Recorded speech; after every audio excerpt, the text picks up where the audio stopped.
Welcome to the Family Beacon podcast from Minnesota Family Council with hosts Grace Evans and Moses Bratrud. Stay informed on the top stories on life, family, and religious freedom. Get the facts, stand for truth. Hello and welcome back to the Family Beacon podcast. My name is Grace Evans, and my co-host Moses Bratrud is actually traveling. He's out of the country right now, which is so exciting for him. So maybe he can share a little bit about his trip when he returns. But in his absence, we will be releasing a bit of an unconventional podcast episode, which I am truly so excited about. About a month ago, Moses actually gave a speech to a local university, to a bunch of students there, and it was about how we can create a society where God is honored, where family is, uplifted, and where life is cherished. All of those important principles upheld. And that speech was very inspiring to those students. So we thought it would be awesome to release that for you guys today. And if you're listening on, Spotify or Anchor, and you actually want to see him give the presentation, it was videoed. So you guys can head over to our YouTube channel if you want to see the presentation rather than just listen to it. But it was a really inspiring speech. So without further ado, I will go ahead and turn it over to Moses. Folks, thank you so much for coming. Thank you for inviting me. My name is Moses Bratrud, and I am the Director of Strategy at Minnesota Family Council. Very briefly, Minnesota Family Council is our state's largest Christian group dedicated to life, family, and religious freedom. And that is more or less what I'm talking about tonight, but this is not an infomercial for our organization, just to be clear. So I think that will become clear very quickly, actually. Because I'm going to start by talking about Abraham Lincoln. When Abraham Lincoln was 29 years old, he addressed a group called the Lyceum, the Young Men's Lyceum in Springfield, Illinois. This is in 1838. And he had some things to say to them, which have become extremely famous. It's called the Lyceum Address. And in fact, if we could get that pulled up, that would be great. If not, that's fine too. And if there's a clicker, that would be great too. So Lincoln was only 29 years old. He was a young lawyer. He was a politician on the make. And before many other people, Lincoln was aware, there's his earliest picture, which was still 8 years after this. So you can only imagine how young he would have been, how young he would have looked in 1838. In many ways, the dangers that Lincoln is going to address in this speech are dangers that we still face as a society. He argued that the greatest danger to our nation did not come from external enemies, but rather from internal discord and the erosion of respect for the constitutional system. And those concerns were related to the growing debate over slavery and the expansion of slavery into new territories. And there were fights long before the Civil War. There was armed conflict between groups that wanted to bring slavery into a state, groups that wanted not to bring slavery into a state. Kansas was a particular focus of these things. So I won't read the whole quote. It's extremely good, and I commend it to you. But essentially, he's saying that we have been given by our ancestors certain gifts. He says, we possess the fairest portion of the earth, and we have a government by the people, for the people, etc. So what could threaten us? We are in a great position. Well, let's look at the horizon. What could threaten our felicitous existence? And how then shall we perform it? At what point shall we expect the approach of danger? By what means shall we fortify against it? Shall we expect some transatlantic military giant to step the ocean and crush us at a blow? Never. All the armies of Europe, Asia, and Africa combined with all the treasure of the earth in their military chest, with a Bonaparte for a commander, could not by force take a drink from the Ohio River or make a track on the Blue Ridge in a trial of 1,000 years. At what point, then, is the approach of danger to be expected? I answer, if it ever were to reach us, it must spring up amongst us. If destruction be our lot, we must ourselves be its author and finisher. As a nation of free men, we will live forever or die by suicide. So that was Lincoln's assessment in 1838. No external enemy, not the European powers then, and we could say not Russia or China now, is an existential threat to this country. We are the most defensible country in the world. We have two oceans between us and any potential enemies. We are the richest nation in the world with the most advanced military, etc. But that doesn't seem to make us happy, does it, as Americans? We feel, rightly, that there are still many threats to our existence, existential threats. So my goal tonight is similar to Lincoln's. I want to make you aware, as students and young people, of the threats that are facing our republic now, and present a vision for you for how to become involved, not as partisan actors, but as Christian believers. And I'm not talking about low taxes and small government. Those things are good, but I'm talking about doing things that are great, things that are momentous.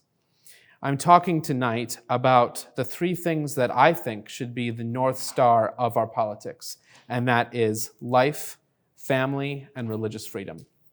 And I'll get into those things in a little bit of detail here for you tonight.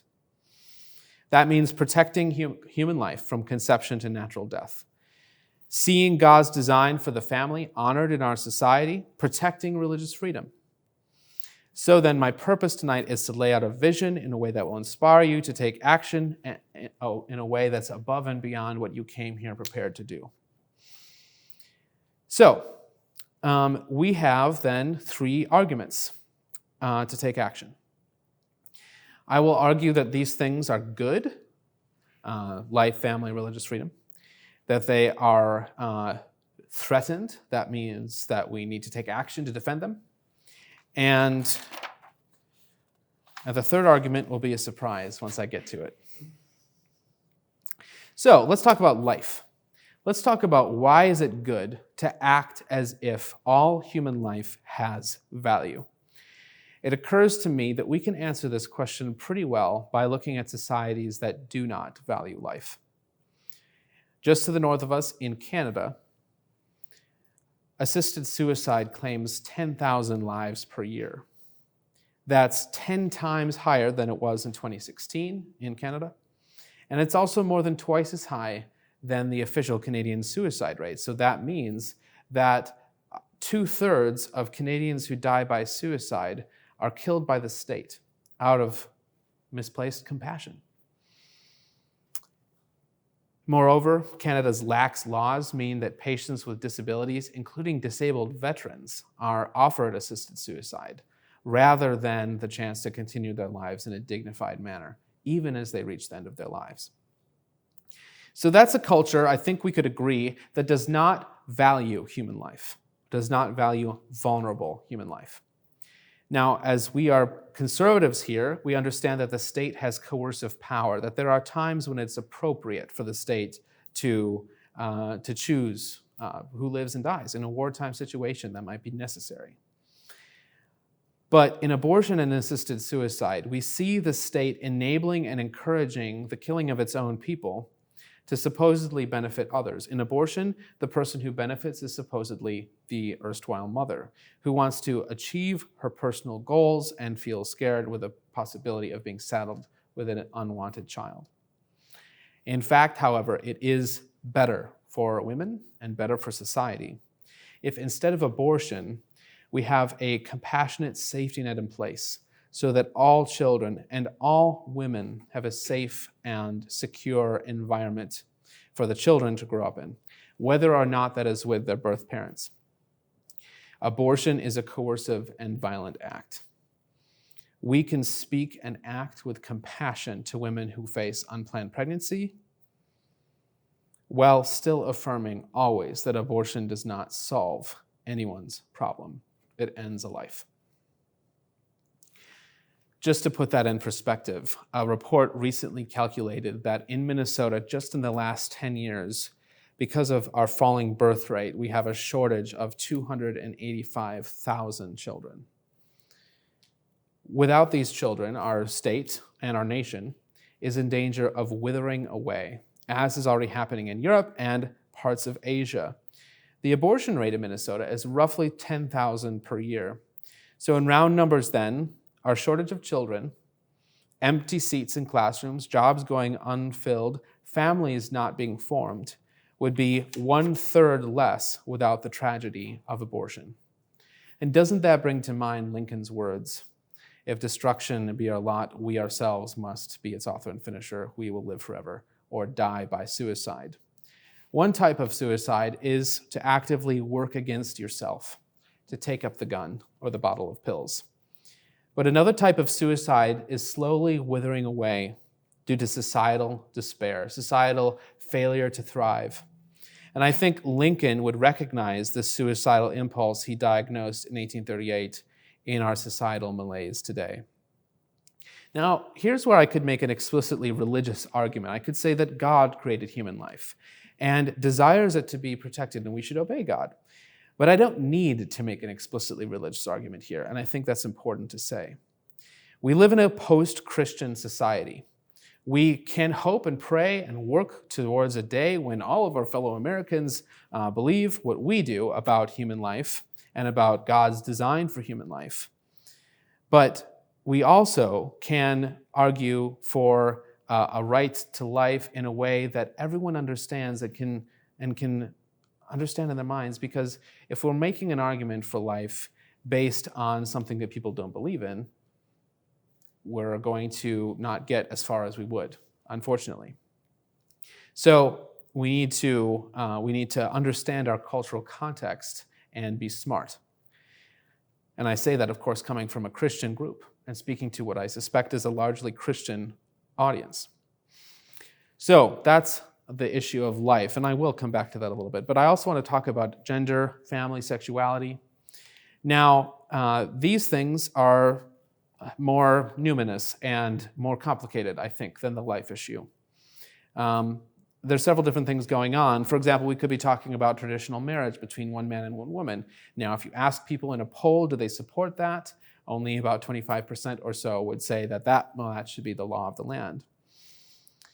Or we might be talking about protecting kids from gender transition surgery, which comes with lifelong irreversible side effects. That's something 66% of Minnesotans oppose, according to a recent poll. So that's something that there's broad consensus across party lines that just should be off the table.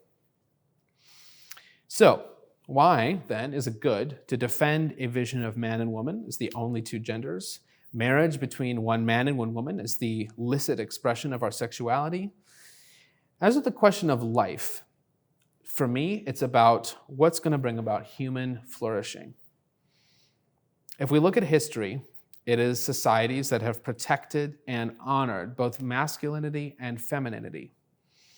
And those who have held up marriage as an honorable estate and protected it from abuse that have flourished. Of course, that's not least because heterosexual unions tend to produce children, and children are the ones who actually bring forth the values of a society into the future. The only way we can see into the future is by having children and training them up as much as we can to live the way we believe they should, of course, with their own free will, and see them go into the world. And that is what, of course, my hope is for all of you. Now, in 1950, fewer than 4% of births were to unmarried parents. In 2022, 40% of births are to unmarried parents. That's a tenfold increase. For children born within marriage, the divorce rate has skyrocketed, leaving more and more children estranged from one or both parents. This is where, statistically, this might hit home for some of you who are, perhaps like me, children of that sad euphemism, a broken home. On every measure, children perform better when they're living with two married biological parents. That's incontrovertible. So once again, I do not need to resort to specifically or explicitly religious arguments to make the case that it's better for children and society when marriage and family are honored. So defending the family is going to look different in different times. The Supreme Court has ruled that marriage is not merely between a man and a woman, but rather any mix and match combination of two people. There's nothing you and I can do in the short term to change that, nor should we focus on it.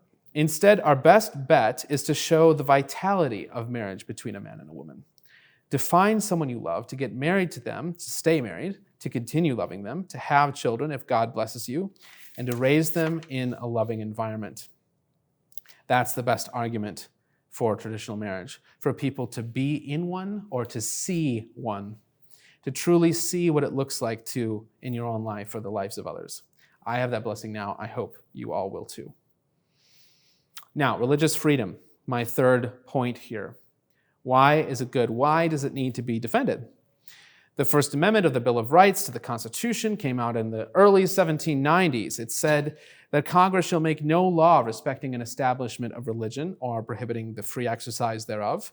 To my knowledge, this was one of the first explicit statements of religious freedom protections in the world, although, of course, people of various faiths had been coexisting for centuries. Religious freedom in the United States has never been perfect. Catholics, Jews, Muslims, as well as nonconforming Protestants have faced various types of religious discrimination at various points.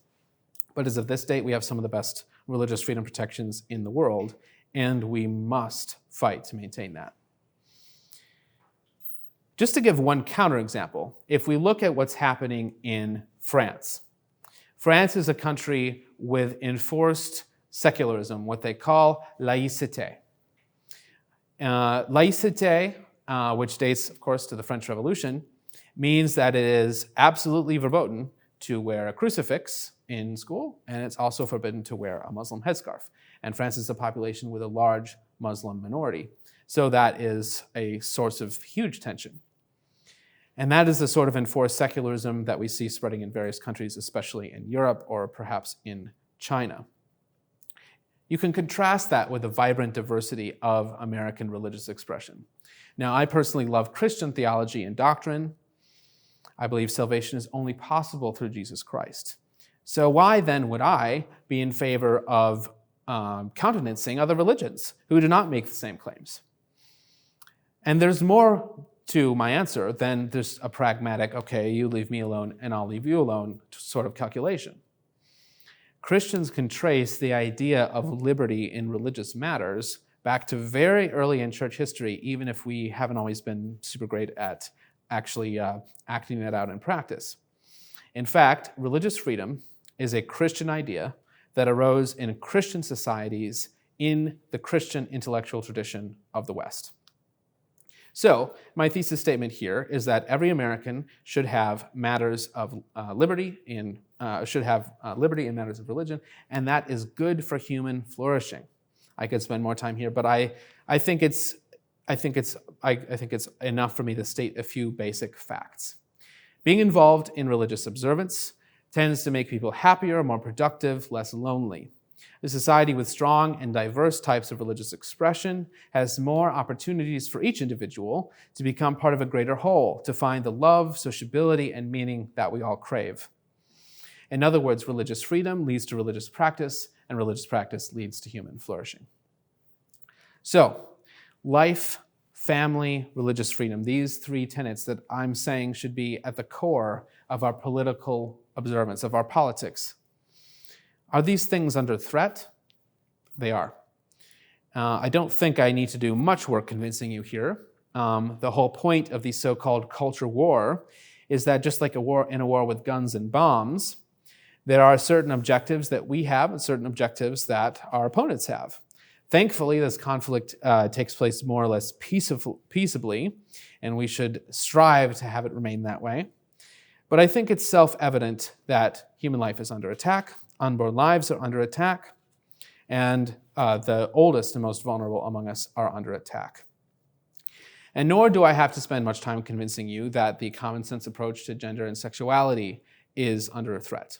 This has been one of the most active and toxic parts of the culture war over the last 20 years. None of you have missed this. First, the debate over gay marriage. Then the debates over fairness in athletics, the ethics of minor gender transition, the competing accusations, bigot, groomer, that each side throws at each other. Those things are indicative of threats to gender and sexuality as we understand them. Finally, religious freedom. This is under attack in a few ways, notably through the court system. There is an organization called the Satanic Temple. There are other organizations like the Freedom from Religion Foundation. The Satanic Temple is not a real Satan-worshiping group. That'd be kind of not cool, but I'd buy them a beer. But this is a fake religious group, which exists to use the country's robust religious freedom protections against people of faith. So this is, if you haven't heard about this is going to make your hair stand up. The Satanic Temple alleges that restricting abortion is a violation of their religious beliefs. They argue that their rituals and practices include the termination of a pregnancy, and therefore any restriction on abortion would violate their constitutional right to free expression. This is a unique interpretation of religious freedom, but because we have such strong religious protections, this has caused and will continue to cause heated debate across our country. More broadly, we see religiously affiliated institutions such as schools, hospitals, face increasing challenges to their values and beliefs.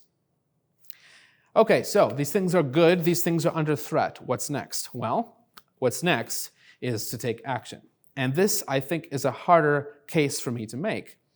If these things are truly good, and if they are truly under threat, we are tempted to apathy and despair because we see that these threats are so serious. What can one person, or even a small group, do to counter the desperate attempts to call good evil and evil good? Well, actually, we can do quite a lot. My entreaty to you is this: become part of the historic movement to protect the rights of the unborn child, to stand up for two genders, man and woman, to defend the right of free religious expression for every American. In doing so, you will not only make a difference, but you will feel better about the situation we find ourselves in as a nation. When faced with a large task, it's not great to sit around in your dorm room and worry about the enormity of it. It's good to roll up your sleeves and get to work, right? Not only is this work a reward in itself, but this work is the essential building block of how we ultimately actually win. So my hope is that Generation Z will find a wholesome political engagement that will define your goals and bring them about better than our boomer parents were able to do. Now, are we promised ultimate victory in our endeavor? We are not. But we know, on a pragmatic level, that those who do take action for their beliefs are the ones who ultimately win. They convince their neighbors, and then they win. This is an important point because without it, you are apt to get discouraged if you do get involved in this battle. American politics moves in cycles. As long as we are in a democratic system, we'll see wins and losses. And for conservatives right now, there's some losses, right? It would be silly to deny it. We're not an ostrich that buries its head in the sand. We need to look at the facts.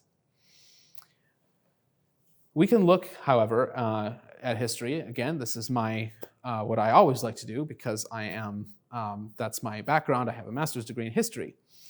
We can look at the abolitionists, for example. We can look at the ones in the US. They did great work, but we did have to fight the most bloody war in American history to bring slavery to an end. The abolitionists in the UK, as many of you probably know, they were able to win the hearts and minds of their opponents without bloodshed. There were coins minted at the time showing a slave in chains raising his arms up and saying, "Am I not a man and a brother?" That was one example of anti-slavery, quote-unquote, propaganda. Extremely effective. Why? Because it humanized the slave, who was extremely distant from the British people. They were all the way over in the Caribbean, harvesting sugar, dying at extremely high rates, being treated horribly, just like they were in the US. But they were able to do it in the UK, ban slavery without bloodshed. Now, there's all sorts of differences between the situations. But as we look to the fight for life, the fight for protecting children, the fight for protecting religious freedom, we can look at that example. That sort of bloodless but also ultimate, or at least complete victory is actually the only type of victory we will accept. The fight goes on until then. Now, here's where I'm going to get theological. And this is also where no doubt perhaps some of you will become uncomfortable. Some of you may not be religious, so I will address you first. I have the greatest respect for people's religious beliefs. The fastest growing quote-unquote religious group in America is nothing in particular. Religious people like me, and like some of you, have to do more, clearly, to show the enduring relevance of our faith to people who simply don't see it. But if I can challenge non-religious people on one thing, it would be this. Think about the things that you care deeply about. Perhaps you care about the love of your friends and family. You care about the value of an education, not just for earning money, but for its own sake. You believe that education can help you become a better person. You believe that you can do good for someone without compromising your responsibilities, and that you should do good to people. Now, the question I would ask non-religious people is, why do those things matter? Is it okay to not love your family? Is it okay to not do good to people? If you believe that, then that's what we would call absolute moral relativism. Very few people believe that. Instead, these things matter to you for deep philosophical and metaphysical reasons. I would argue that love, friendship, and doing good matter to you because God created the world and humans in such a way that they do. For more on that, please read the Gospel of John and find a church that will take you. Most of them will. But I also want to address those of you who are religious. And I'm going to Philippians 1:27 to argue that God desires us to get involved in the political realm. And I know that that statement can sound a little bit, I don't know, it's October, so I'll say creepy. So the verse says, practice citizenship worthy of the gospel of Christ, standing firm in one spirit, with one mind striving side by side for the faith of the gospel. Now, if you look it up in your Bible, you may see a different word there for citizenship. It might say manner of life. The Greek word, though, is politeuma.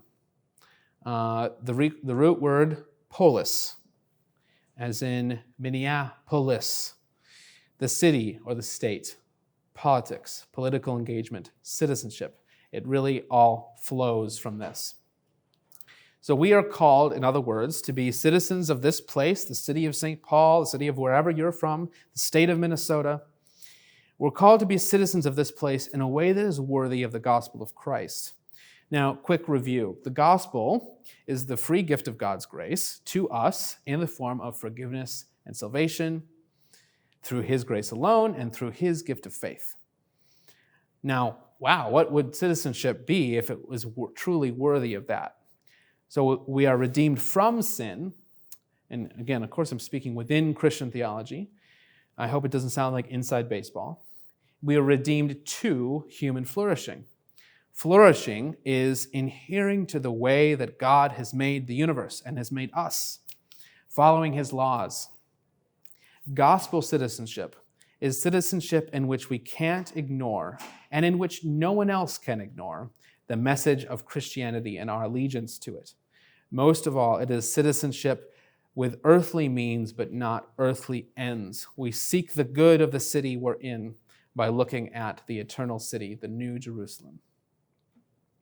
So, I've endeavored to show you guys that engaging in the struggle for life, for families, for religious freedom is good, necessary, effective, and part of our calling as believers in God and in a moral order. But now I do want to take time to talk about some counter-arguments that people will raise, and which may come to your mind, or which may come to the minds of your friends if you ever were to raise the subject of them and instantly become uncool. You could argue that taking action for life is bigoted and it hurts people. This is extremely common.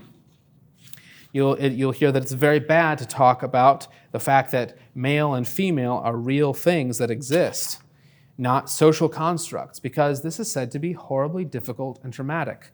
for people to hear if they do not identify with their birth sex. I would imagine that many of you as university students have encountered that. Now, if this were true, it would be very consequential. We're talking about things that we believe are good for society, but are they actually bad for society and for individual people all along? Now, you guys have to answer that question for yourselves. My answer is no. An individual person can be hurt by words, and that's important to consider. Christians are called to speak the truth in love, but don't forget the first part of that, speak the truth.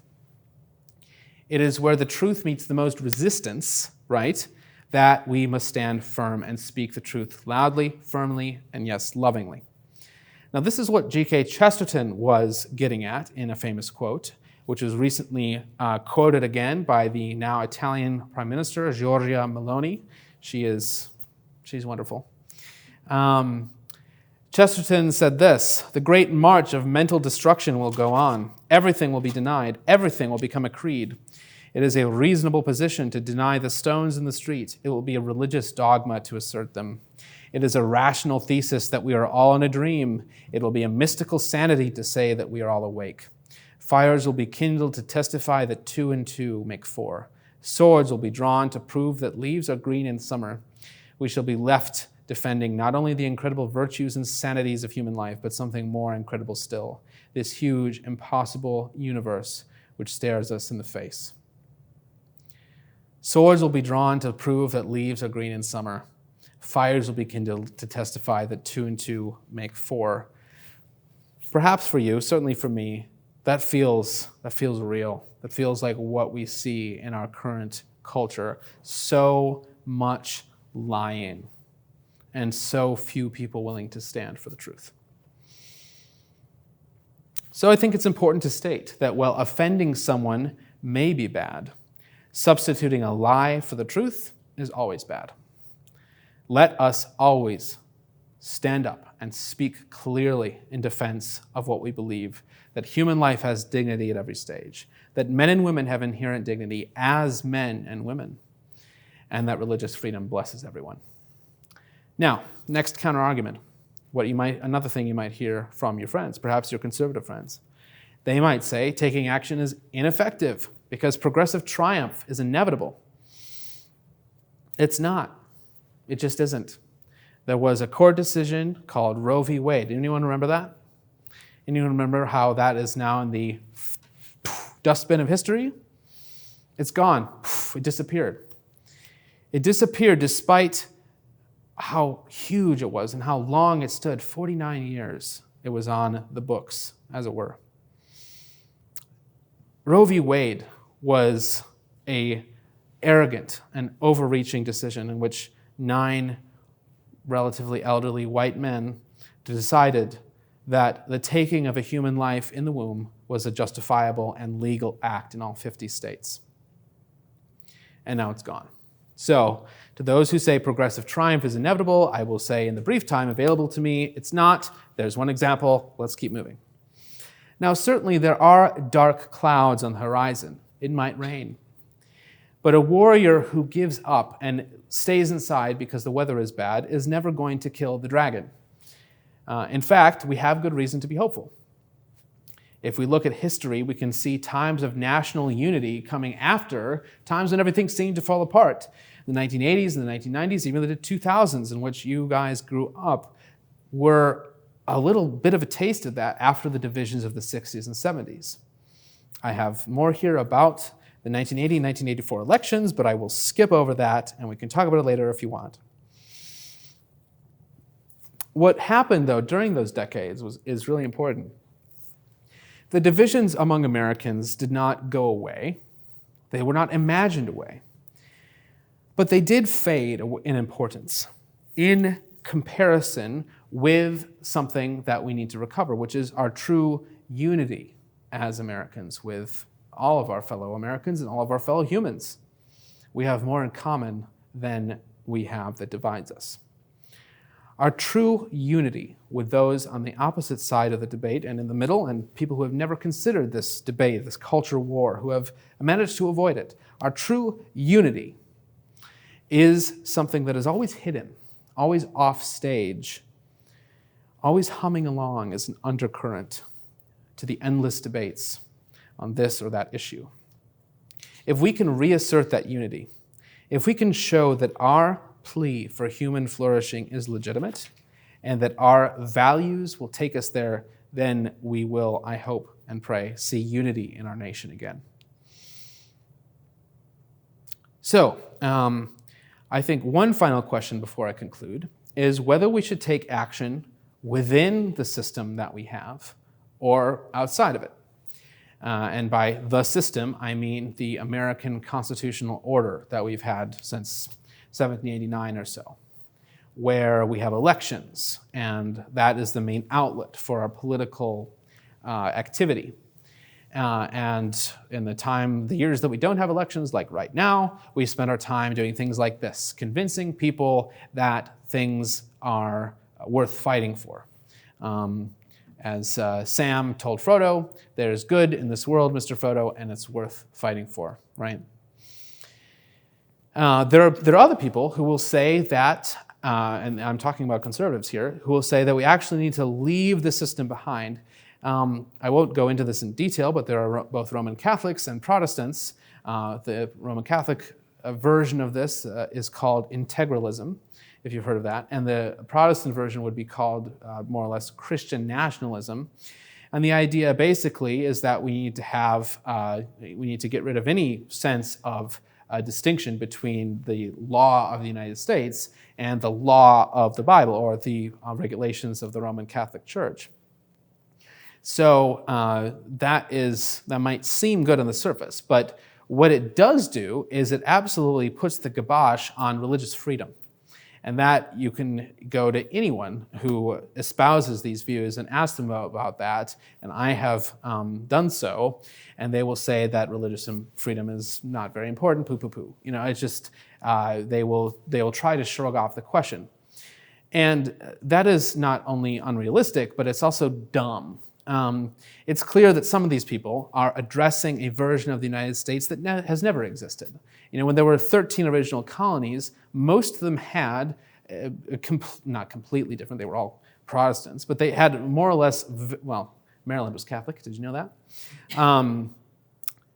In Pennsylvania, there were Quakers. In Massachusetts, there were Puritans. In Virginia, there were Anglicans, and they didn't like each other. That was part of the reason why we have religious freedom in this country in the first place, is because there were these real differences.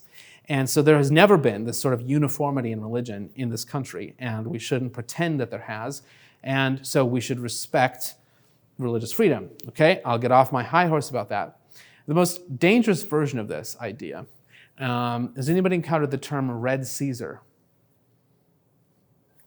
Okay, well, it's this idea that you'll see in certain conservative circles that we need someone who will come and do what Julius Caesar did, overthrow the Republic and become a strong right-wing conservative leader, so that we don't have to worry about this tough work of fighting and possibly even losing elections anymore.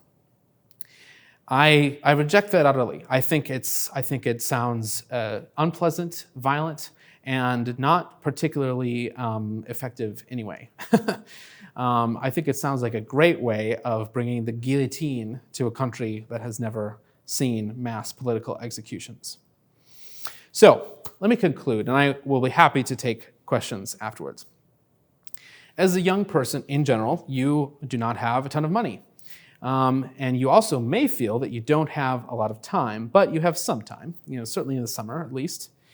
You can't make a donation, a big donation to the candidate you support. Maybe you can, but generally you can give them your time. Show up. Show up for things that matter to you. Go to your party caucus, whatever party you are affiliated with. That'll be in February. And it's going to feel a little weird because there'll be a bunch of boomers. And it's going to feel very uncool. Stick with it. Bring your friends. The fun part is you'll meet your neighbors. And they, in my experience, have been cool people. I was 29 when I went to my first caucus. Don't wait as long as I did. It's actually pretty fun. And it only takes one evening. And that is the first step in the process by which our state will choose the candidates who will represent us on the ballot in November in the state house and also for Senate and for U.S. President. But do so prayerfully. This is about principles, not party. Your political allegiance is your own. You do not owe it to any candidate, any party, any one cause. As Christians, we owe our allegiance to God. We do not engage in politics instead of religion, but rather we engage in politics because we are active in our churches, because doing so is seeking the good of the place where we've been planted, which for us right now is Minnesota. That is truly citizenship worthy of the gospel. I'll close with this quote from the Soviet dissident Alexander Solzhenitsyn. He said, "Let your credo be this: let the lie come into the world, let it even triumph, but not through me." I'll go further than Solzhenitsyn. Let the truth come into the world, and though we may not yet see it triumph, and let it come into the world through you.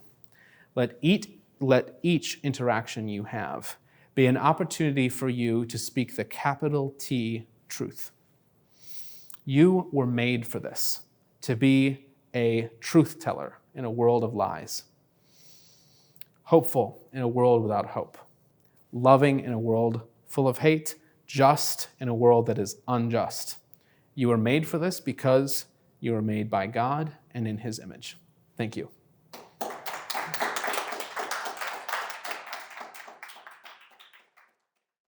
There you have it, folks. I hope you enjoyed that speech by Moses. I know that I did. And I just wanted to pop on here one more time and remind you guys that we come out with new episodes every single Friday. And so make sure you tune in next week for the top stories on life, family, and religious freedom so you can get the facts and stand for truth. Thanks for listening to or watching this episode of the Family Beacon podcast from Minnesota Family Council. Subscribe wherever you listen to podcasts so you're up to date on life, family, and religious freedom. You can follow us on Instagram at MN Family Council and subscribe to us on YouTube to watch our content. Get the facts, stand for truth.